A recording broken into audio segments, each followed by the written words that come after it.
Κυρίες και κύριοι, γεια σας. Ονομάζομαι Ζοβατόφσκα Σβετλάνα, είμαι από Ρωσία. Μένω στην Ελλάδα τελευταία 20 χρόνια.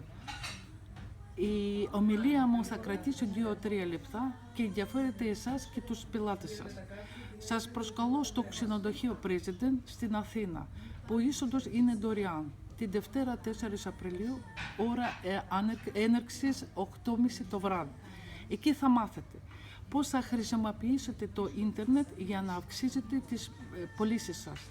Πώς μπορείτε να προσελκύσετε στοχευμένα πελατολόγια για την επιχειρήση σας. Πώς είναι ο αποτελεσματικότερος τρόπος να προωθήσετε την επιχειρήση σας χωρίς σπαταλάτε χρήματα.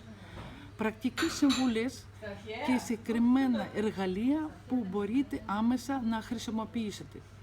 Μπορείτε να το φέρετε και τους δικούς σας γνωστούς για να ενημερωθούν για πρόγραμμα. Σας περιμένω στο ξενοδοχείο 8:30 το βράδυ στο President και θα το πούμε από κοντά.